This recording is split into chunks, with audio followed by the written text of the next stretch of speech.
Professor Chittick is Professor of Comparative Studies at the State University of New York, Stony Brook, has been mentioned. He got his PhD from the University of Tehran in 1974. He specializes in Islamic intellectual history, especially the philosophical and mystical theology of the 12th and 13th centuries, as reflected in Arabic and Persian texts. He has also investigated the manner in which texts have been put into practice in the Sufi orders, which have dominated much of popular Islam down to the present. He's published a number of books, including the Sufi Path of Knowledge, Ibn Arabi's Metaphysics of Imagination, Imaginal Worlds, Ibn Arabi and the Problem of Religious Diversity, the Sufi Path of Love, the Spiritual Teachings of Rumi, Faith and Practice of Islam, 3 13th century Sufi texts, a Shiite anthology, and most recently, we were privileged to publish his translation of Mullah Sadra's Elixir of the Gnostics. He'll be speaking a little bit more about that tomorrow. He's a wonderful personality, and we're delighted to have him here, Professor Chittick.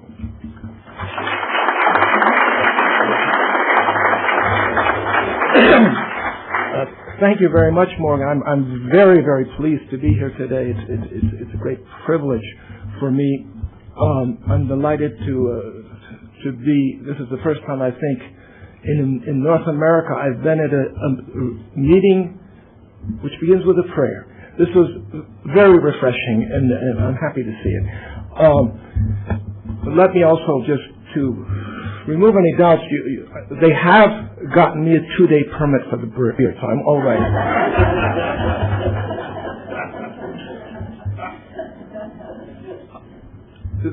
I want to begin by reminding you that the word Islam designates a religion of over 1 billion people.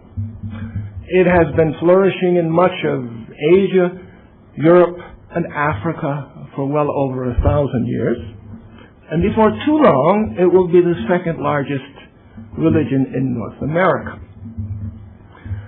Let me remind you also that generalizations about any religion are extremely difficult.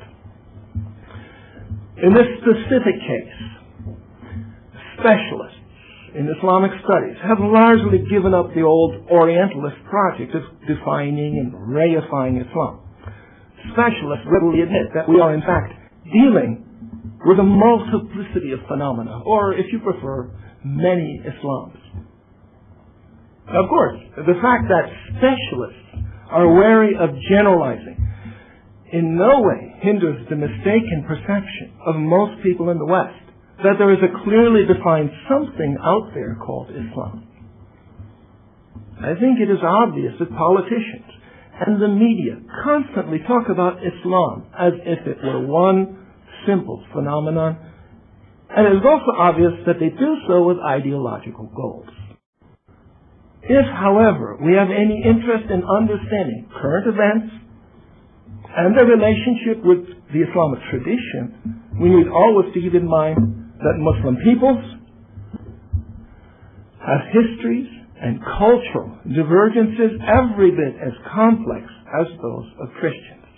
Most people in the West have enough sense to understand that little can be said about Christianity per se that would apply to every group of people over the centuries that has considered itself Christian. The fact that I am not talking about Islam in general, but rather Islamic mysticism, does not make my task any easier. The first problem arises because of this English word. It provides 3 definitions. It seems to me that most people nowadays understand the word in the third of the meanings, which is, I quote, vague speculation, belief without foundation. In common language, mysticism equals mystification, or madness, or mindless mush. Most hard-nosed Americans would agree with the likes of Bertrand Russell, who famously wrote a book called Mysticism and Logic. His conclusion was, in short, that you cannot be a mystic and a rational person at the same time. I do not wish to deny that the word mysticism has an honorable pedigree and that it still retains something of its ancient meaning. Webster gives the first meaning of the word as, I quote, the experience of mystical union or direct communion with ultimate reality. Of course, to speak of mystical. So let us look briefly at the second half of the definition. Direct with ultimate reality. Surely, those who have any sympathy with religion would agree that without some sort of communion with ultimate reality, religion would be no different from any construction.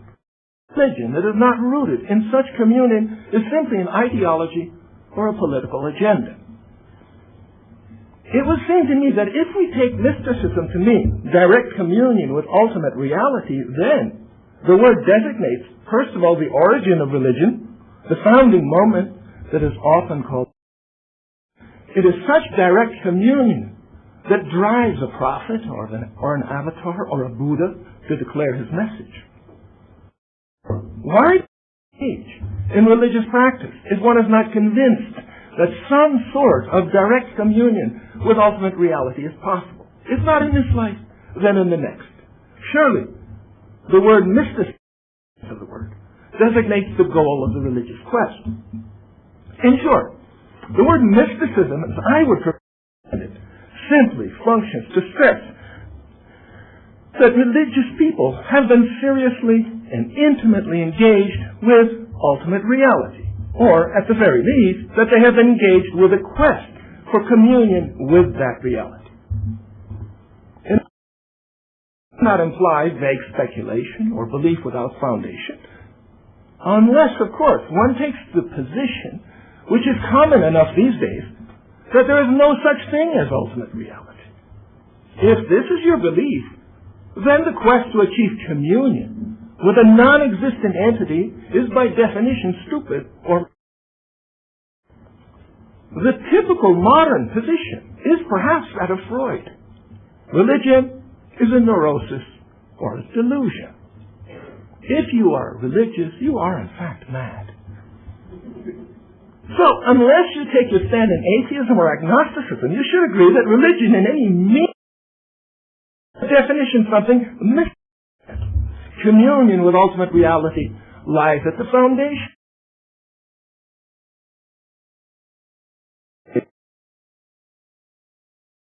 Third, mysticism, context of Islam.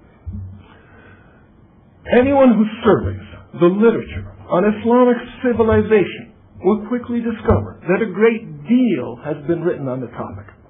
In talking about Islamic mysticism, scholars have taken a variety of positions, and they have defined the expression in diverse ways. Some of the earlier Orientalists went to great lengths trying to show that mysticism was alien to a harsh and sterile religion of the desert. That is, to Islam, as they imagined it to be. They wanted to prove that whatever discussion of mystical topics may be found in Islamic texts, in fact, derives from outside sources such as Christianity, Zoroastrianism, Manichaeism, Buddhism, Hinduism. Interestingly, modern-day Islamism, that is, political activism in the name of Islam, agrees on this point with the Orientalists. Despite the fact that the Islamists are harshly critical of Western scholarship, they adopt many of its positions. They love Western technological expertise, along with its guns and bombs, and they also love various political theories and ideologies. By claiming that mysticism derives from outside sources, the Islamists have been able to ignore much of the spiritual and intellectual heritage of their own tradition and to focus on the achievement of technological prowess and raw power. In my own writings, I've always avoided the word mysticism, partly because of its strong negative connotations. Instead, I prefer to use the word Sufism, which has the advantage of deriving from Arabic and pertaining specifically to Islam. Nowadays, this word is rather well known in the West. In the United States, for example, Rumi has recently been the best-selling poet. And every introduction to Rumi's poems points out his affiliation with the Sufi tradition. Also, it is not difficult to find Sufi dancing being taught along with yoga and Zen meditation in health clubs. Despite the name recognition, however, few people have any accurate idea of what Sufism represents, nor have scholars reached any consensus as to what the word means exactly. Now, for the word Sufism, the fact that, first, it's an indigenous term,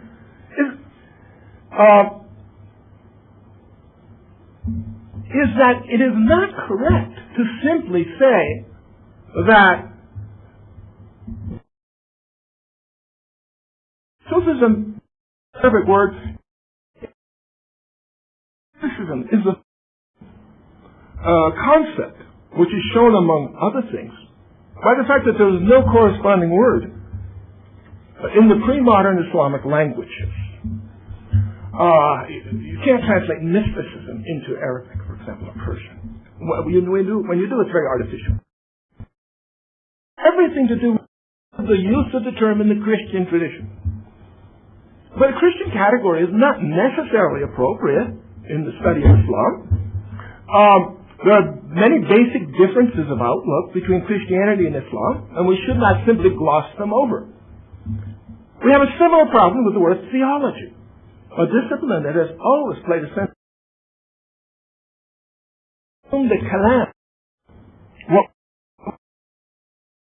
Theology, exactly analogous role within Islam.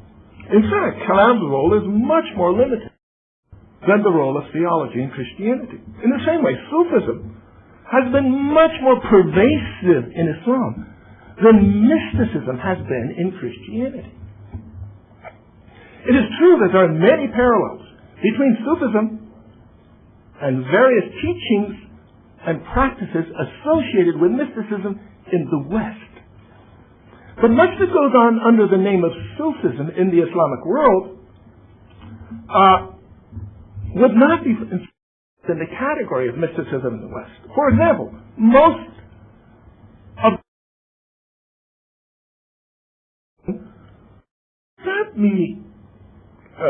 I don't think they would consider themselves mystics in the current sense of the word, which is that someone who undergoes some sort of supranormal or perhaps extrasensory experiences. Most so-called Sufis, in my experience and in my studies, are ordinary Muslims who happen to be more serious about the practice of their religion than other Muslims. What then is Sufism? There's no simple answer. It certainly is not a sect within Islam.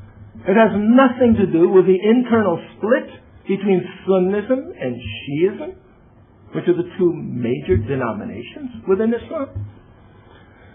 Sufism has been found among Sunnis and Shiites, both from earliest times down to the present. It has been the activity of both men and women, wherever there have been sizable Muslim populations. It is common for some members of a single family to be Sufis and others not to be. A husband may be a Sufi, his wife has no interest, or vice versa. It is, in short, often extremely difficult, if not impossible, to differentiate Sufis from other Muslims. Even if we take an anthropological, say that a Sufi is someone who says that he's a Sufi. You may find that for historical or political reasons, the word itself is not employed by people who would be considered Sufis by most definitions of the term. Now, the original Arabic word, Sufi, does not give us much help in trying to clarify the meaning. The word has been controversial since it first came to be used in the 8th century, and Muslims have never agreed as to what exactly it means. Moreover, many other words have been used to designate the same sorts of teachings and practices, such as poverty, faqr, and gnosis, ma'rifah. And it is not at all clear why the word Sufism should have been chosen over others. Instead of trying to find an exact definition of Sufism, it is probably best simply to say that Sufism is an approach to Islamic learning and practice that is found among Muslims everywhere. Certainly not every Muslim is a Sufi. Many Muslims have no affinity with Sufism. It's considered misguided and condemning. Nonetheless, it has been omnipresent in Islamic society, and this is especially obvious from about the 13th century onward, because from that time there have been various clearly defined institutions associated with the name. What I would like to do then is to describe some of the characteristics that define this specific approach to Islamic teachings, and to suggest how the Sufi approach might be differentiated from other approaches, which are also found in this widespread tradition. You should keep in mind, however, that I am generalizing. I am talking about family resemblances in a host of phenomena. My remarks will not necessarily apply to any given historical or cultural situation. Some people may indeed object to my use of the term Sufism in this way, though there is a great deal of support in the classical text for doing so. So, we first need to situate Sufism, Islamic mysticism, within the Islamic tradition as a whole. To do so, we need to look in broad outline at the teachings established by the Quran and the Sunnah, that is the practice and the doings and the sayings of the Prophet Muhammad. As soon as we do so, we can see that, like any great religion, Islam addresses three primary domains of human existence. These might be called body, mind, and spirit, or doing, knowing, and being. The body is the realm of the activity, ritual observance, and social relationships. The mind is the realm of perceiving, believing, knowing, and understanding. The spirit is the realm of the deepest awareness of self and direct communion with ultimate reality, which is God, or true and real being. The Quran, the Holy Scripture of Islam, is perhaps unique among the world's scriptures in the degree to which it stresses the importance of knowledge and understanding. The sayings of Muhammad also constantly reaffirm the importance of knowing things correctly. Because of the stress on knowledge, Islamic civilization has been marked by a high level of learning and scholarship. From the beginning, it was an enormously bookish culture. This is one of the main points of the erudite study by the great Orientalist Franz Rosenthal of Yale University, who just passed away a couple of months ago. Knowledge triumphant. The concept of knowledge in medieval Islam. The whole point of this heavy tome is medieval Islam is knowledge triumphant. This is a civilization rooted in knowing. As Islamic civilization developed, Muslims who devoted themselves to the pursuit of knowledge gradually tended to specialize. As a result, the body of lore that was set down by the Quran and by the Prophet came to be studied and assimilated from diverse points of view. And scholarship was gradually systematized and divided into various branches. Some Muslims were interested in learning everything that there is to know about the proper Islamic way of dealing with the body. That is, correct ritual and correct personal and social activities. What exactly does the Quran command people to do? How exactly did the Prophet Muhammad put the Quranic commandments into practice? How does one perform the so-called 5 pillars of the religion, which are uttering the declaration of faith, performing the daily prayers, paying the alms tax, fasting in the month of Ramadan, and making the pilgrimage to Mecca? What is the correct way to wash oneself, to go to the toilet, to eat one's meals? What are the proper rules for interpersonal activities, marriage, inheritance, trade? The moment one takes seriously the Quranic revelation and its embodiment in the person of Muhammad, then all these questions need to be asked and answered. But notice that all of them are connected with proper activity. They focus on what the body does. Now, other Muslim scholars were not so concerned about the body. They were much more interested in how one should understand the objects of faith. The objects of faith are designated by the Quran and various prophetic sayings as God, the angels, the scriptures, the prophets, the last day, the day of resurrection, and divine providence. Muslim scholars who focused on the objects of faith held that a person's faith in God, a faith that is commanded by the Quran, depends upon knowledge. The claim of an ignorant person to believe in God is simply ignorance, not belief. Without knowing is and what he entails. By the same token, no one can claim to believe in the other objects of faith without knowledge. What exactly are angels that Muslims should have faith in them? What exactly are prophets, scriptures, and the last day? Having faith in any of these depends upon knowledge. And achieving sound knowledge of such things is not easy. After all, it is obvious that everyone has a personal understanding of the meaning of the word God. How many of these understandings are adequate to the reality of God? All those who want to achieve adequate understanding in Islamic terms must dedicate themselves to the study of God's self-revelation, that's the Quran, and in the words of the Prophet. So learning and knowledge, are an essential part of faith. Still, other groups of Muslims focus their attention not primarily on activity, nor on understanding, but rather on developing the love, generosity, nobility, justice, and sincerity that are commanded by the Quran and are typified by Muhammad's relationship with God and with other people. For these Muslims, the basic question was this: how can you become a good person? How can one develop all the beautiful character traits and the diverse virtues that were found in Muhammad and the other prophets of God, including Jesus and Moses and Abraham, and in the friends of God, the saints?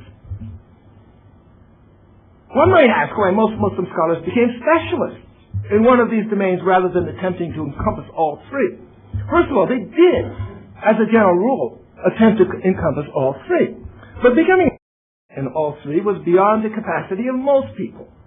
So it rarely happened, even though there are many exceptions. Generally, people ended up being a lot more informed about one of these domains than the other two. In the same way, all of us too. The more deeply and thoroughly anyone wants to know something, the more the subject matter will depend on focus and lack of distraction. Each of these three domains of knowledge, proper activity, correct understanding of God and the world, and the actualization of virtue and goodness, can be unpacked and analyzed without end. Now there's a second reason, that is for specialization, that is perhaps even more telling. People have natural aptitudes, inclinations, and limitations. That does not mean necessarily be good at mathematics, or painting, or music. The fact that a religious person may have a great aptitude for legal thinking, having the proper rules and regulations of practical affairs, does in no way imply that he will also have an aptitude for theology, or that he will necessarily attempt to become a better and more virtuous person. What I am saying is that from the very beginning of the Islamic tradition, some Muslims were naturally inclined to place their first priority in the body. Others felt that they should focus their attention on developing their understanding of God in His relationships with the universe and human beings. And with the active and understanding in order to strengthen the human spirit, which transcends both body and mind, and to achieve communion with reality.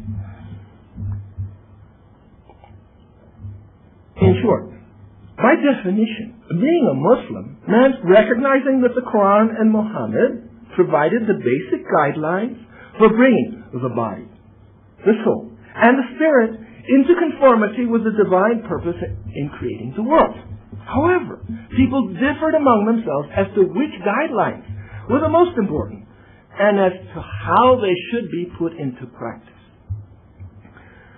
Now, in Islamic learning, in fact, specialization doesn't exist until about the 3rd century of Islam, the 9th century, in other words. Before that time, most scholars were interested more in transmitting and explaining the whole body of lore received from God and the Prophet. Little by little, however, scholars most of their efforts to providing the guidelines for proper activity came to be known as jurists, fuqaha. Their specific branch of learning was jurisprudence.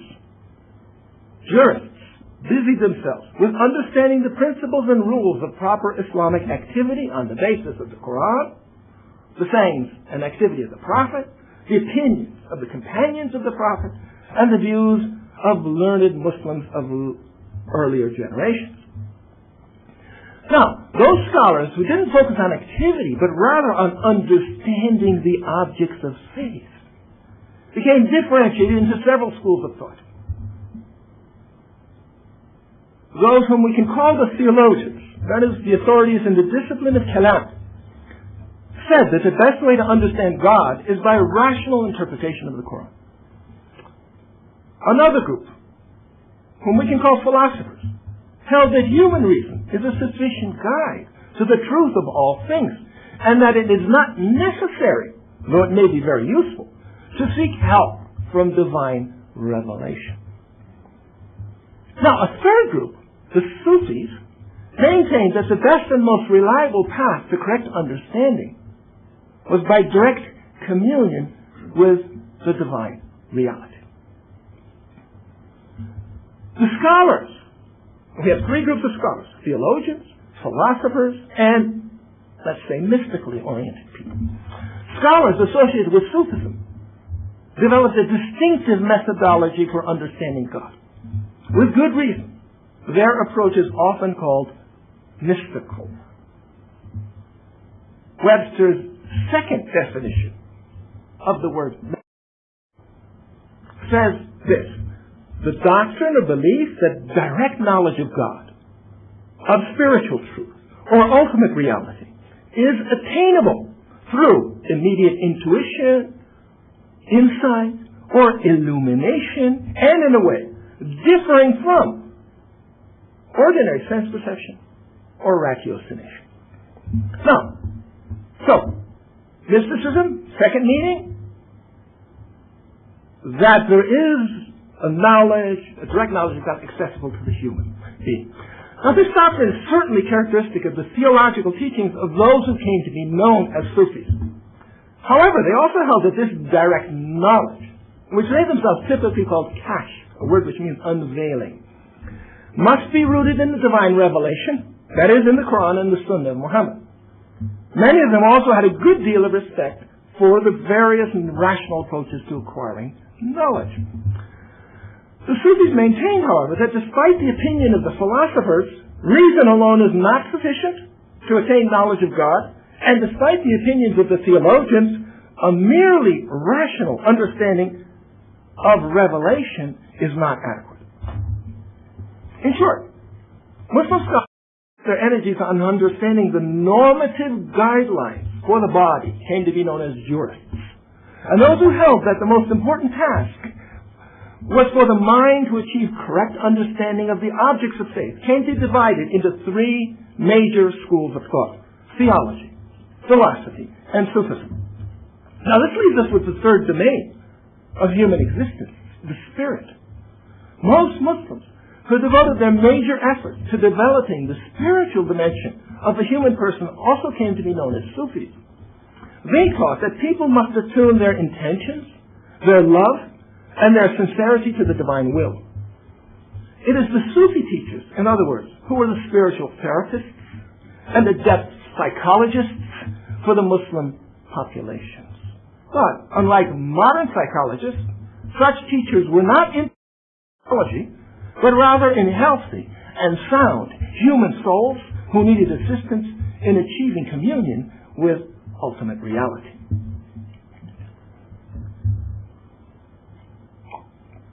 Now, one way to understand Sufism and the manner in which it has been differentiated from other approaches to Islamic learning is to look at the Sufi understanding of the human role in creation. Like Jews and Christians, Muslims in general believe that human beings were created in the image of God. Islam, however, does not have a concept of original sin. Muslims do maintain that Adam slipped and he fell from the garden, but it was because he was forgetful of God. Forgetfulness is the general failing of all of the children of Adam. It clouds the original brightness of the human soul, which is made in the divine image. Nonetheless, human beings have the potential to become brilliant mirrors reflecting the divine reality, provided they follow the guidelines of the Prophet. The proper role of human beings in the universe is to actualize the divine image and become God's representative on earth. The jurists defined service to God, the way you achieve this, and submission to God, that is Islam, God, in terms of proper activity.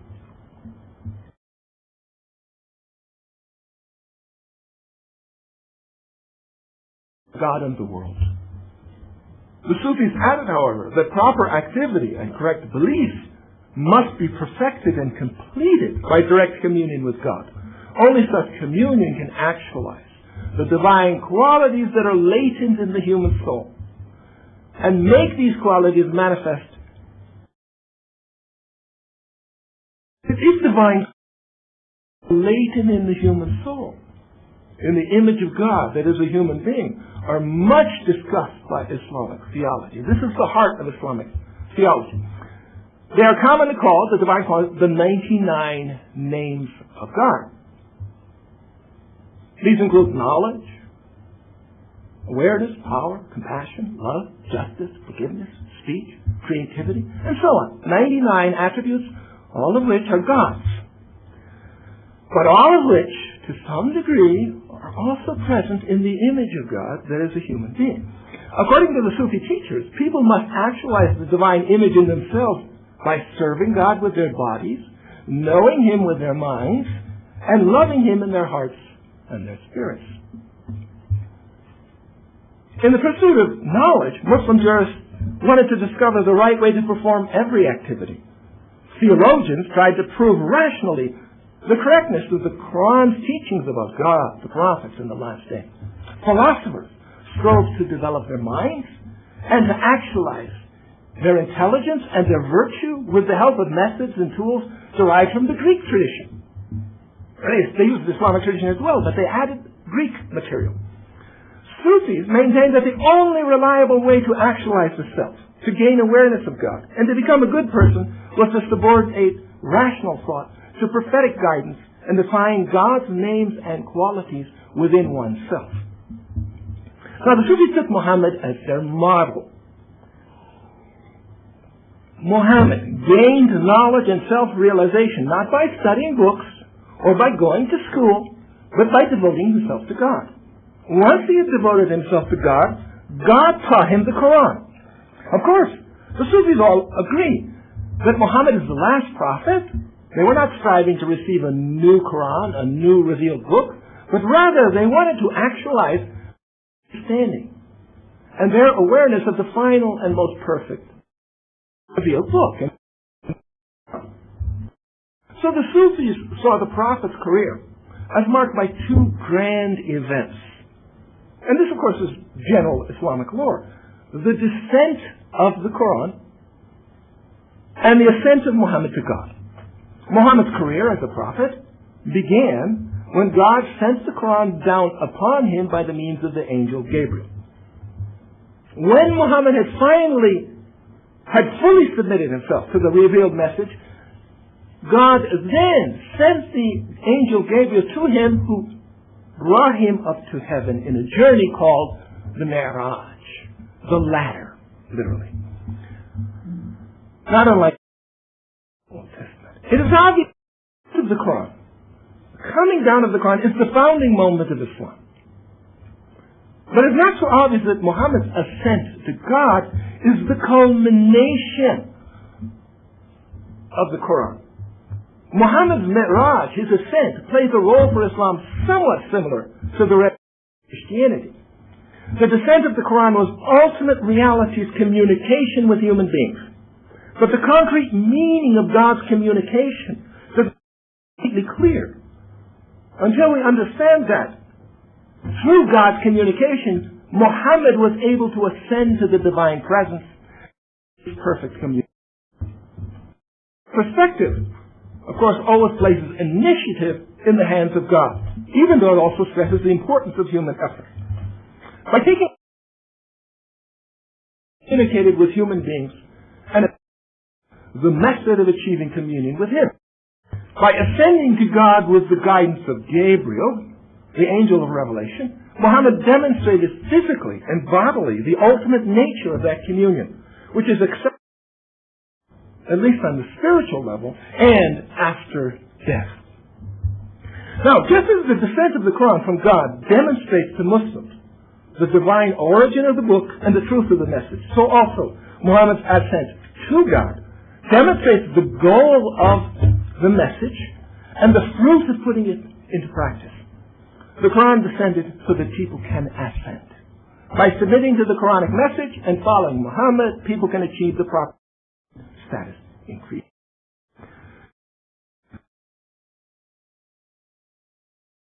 You can easily spend so that you can have a better idea of what I'm trying to say. This ascent is referred to elusively in two passages from the Quran. The details come down to us through accounts related by Muhammad to his companions. In brief, the way the story goes, Gabriel came to Muhammad one night and took him in a flash to Jerusalem. In Jerusalem, at the spot that is now marked, prophets, Adam, Muhammad, down to Jesus, and including Jesus, were gathered, led all of the prophets in prayer. Spheres. In each of the celestial spheres, he visited with one of the prophets and various angels. Muhammad was given a tour of hell and paradise. Finally, Gabriel could go no further. So, Muhammad had to ascend all by himself to meet God.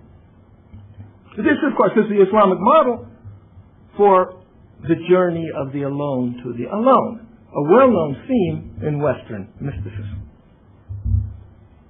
After coming back to Mecca, after this journey, Muhammad told his companions about it.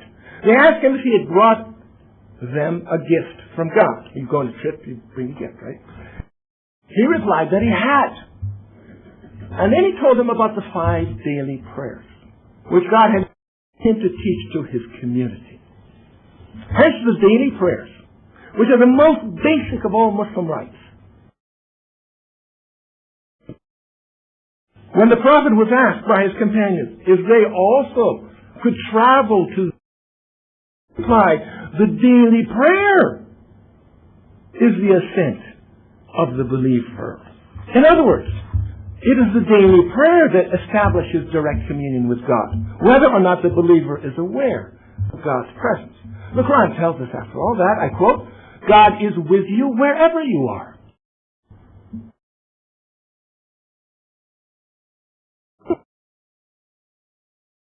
Now, among the approaches that Muslims took to their religion, the Sufi approach was most concerned with imitating the Prophet by ascending to God in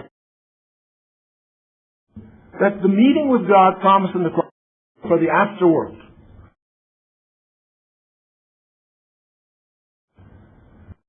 Because their approach led to the true common idea that correct activity is sufficient for a person to be a good Muslim. Correct activity is important, but it's not sufficient. The Sufis criticized the theologians and the philosophers by suggesting that you can understand God adequately with the human mind. They held that the best way to understand God, the world, and oneself was to search for God in one's own spirit In order to do that, you have to empty yourself of forgetfulness, of illusions, and to make room for egotism, pride, worldly ambition. All of them obscure the image, the divine image. To use their terminology, you must polish the mirror of the heart. Oh, you have to polish one's own desires and making way for God's desires. One doesn't do this by conforming to the expectations of family and society, but rather by following the dictates of God and His messenger with full sincerity and full love. What differentiates Sufis, Islamic mystics, from ordinary Muslims was not so much what they did, but rather the dedication to actualizing their spirit and living in the presence of God. Well, the most characteristic methods they employed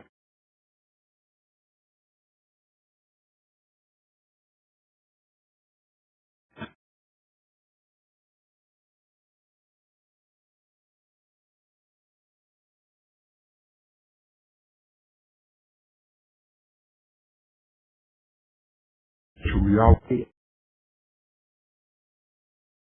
when he ascended to God. Now, the actual practice of dhikr, or remembrance, this word also means to mention in Arabic. Take the Quran, remember.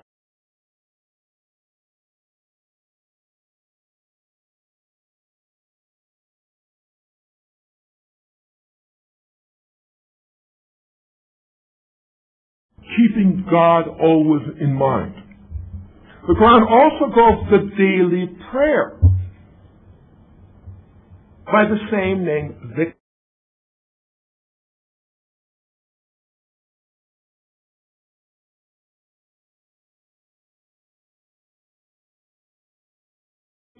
To remember and mention God through His name. So, when one remembers God, one remembers Him by reciting His name. Remembering God's name in Islamic, for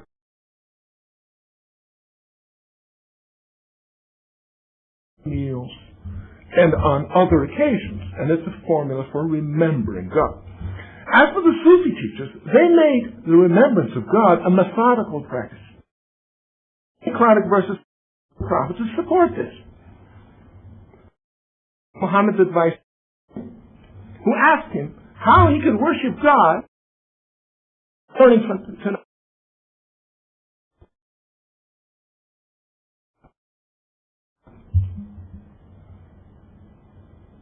as Islam expands, a variety and methods employed to help focus the mind and heart on remembering God. One of these was listening by the 9th century, the 3rd century of Islam. Various forms of rhythmic bodily movements were being employed along with music to aid concentration on the divine name. Many Sufi teachers, however, felt that the music sometimes induced in people were a danger of becoming an end in themselves. Too many people were concentrating on their own pleasure rather than on pleasing God. Such teachers forbade their disciples from listening to music. Other teachers felt that the advantage of music outweighed the disadvantage. Now, one form of listening to music and ritualized in a very famous dance that we know, dervishes, by the followers of Rumi in Anatolia and Turkey. But even among followers of Rumi, this is a minor practice. It is certainly not an everyday thing. It's something that is done perhaps once a week. By those who practice it, many don't practice it. So this is where I want to shut this off. This is an extremely brief account of the Sufi approach to both Islamic teachings and practices. And I want to remind you once again that throughout Islamic history, Sufism came to be associated with many thousands of teachers, numerous institutions, and a vast literature on the level of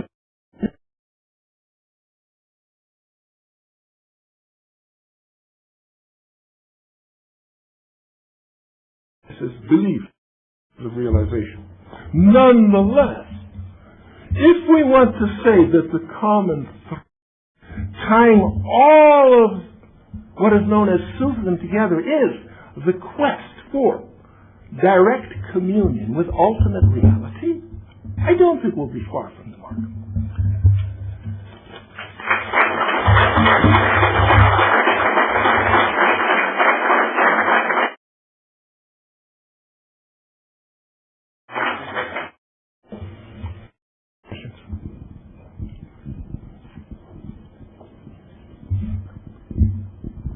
Do extremists such as Osama bin Laden and those that say they do things in the name of Allah, do they consider themselves Sufis? Certainly not. I pointed out that the Islamist movements, in other words, those who do things in the name of God, like some of the Western Orientalist ideas, one of them is that Sufism is an external borrowing. It comes from Christianity, for example. It comes from Buddhism, whatever. They're convinced it has nothing to do with Islam. Because if you start thinking that... anyway, the whole approach to Sufism is to focus on achieving human goodness and human kindness. Now, that is no way to train a terrorist. So, the first thing we have to convince your disciple is that this is foreign to Islam. This has nothing to do with Islam. This is all imports from those evil religions, and then start... Of course, this ignores the Quran's teachings about the goodness of Jesus and the goodness of Moses and this is a very, very politicized form of religion. We have similar things. We've always had similar things in the West. The problem is today that the size of the bombs and what can be done with terrorism is it's all out of proportion. And therefore, these people suddenly have become, the spotlight.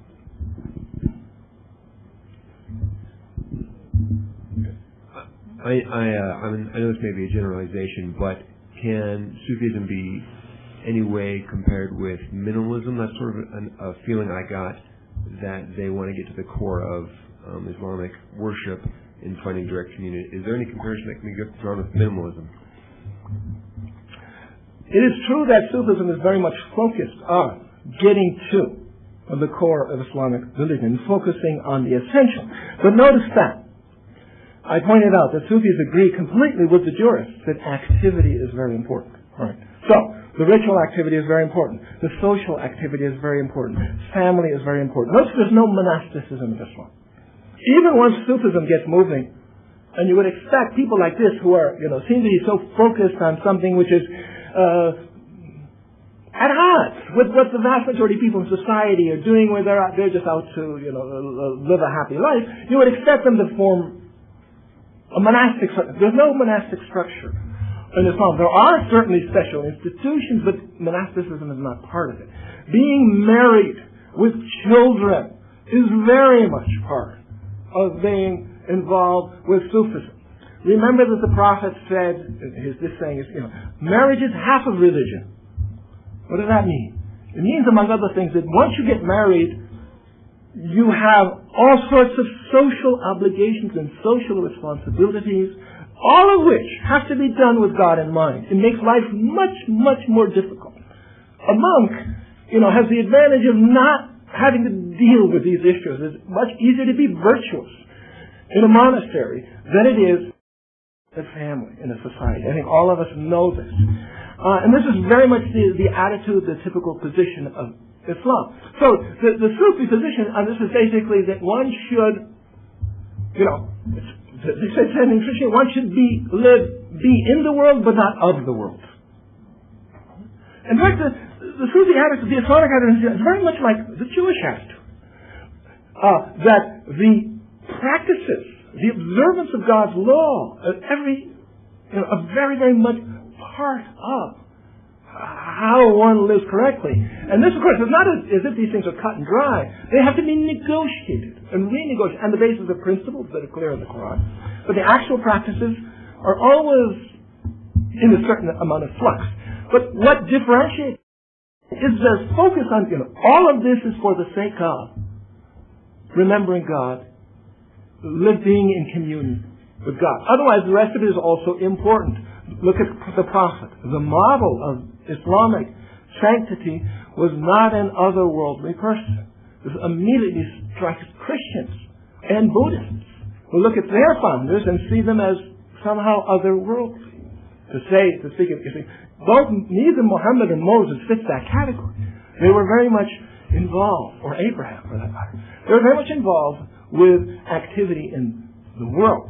And therefore, notice that in the story of the ascent to God, Muhammad goes up, he meets God, he achieves supreme communion, and what does he do?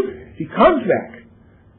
And he continues living his life and teaching his community and guiding his community and helping people live through their everyday problems.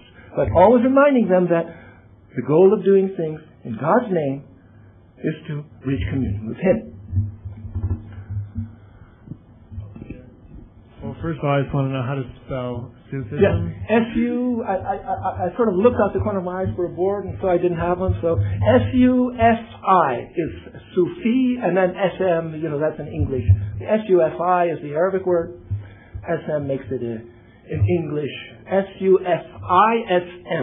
All right. And then the second part is just that maybe I understood this wrong, but I see Sufism to Muslim or to the Islam religion a lot as Mormonism to Christianity. It's almost just defining it that much more kind of almost strict. I mean, other than just the basic, they actually took a little bit farther along with the trying to just the main purpose is trying to just become like God. Did you see any parallels between the Mormonism? Well, to be perfectly honest with you, I don't know enough about Mormonism to say anything about this. So I will take your word for it. It seems to me that Sufism is more pragmatic, more moderate, more flexible. It would seem to me then this would be easier for them to move towards pluralism, towards democratic institutions. I agree with you completely.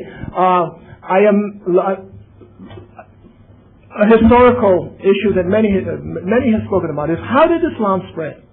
How did Islam spread as a living religion? Of course, we all know about various early conquests, but there was never any coercion or compulsion in the matter of religion. The Quran says there's no coercion in religion. You cannot force people to have faith in God. It's impossible, obviously. So there was no coercion. Why did people become Muslims then? Well, because they decided it was a better way to live. Now, how did Islam spread to India? The largest Muslim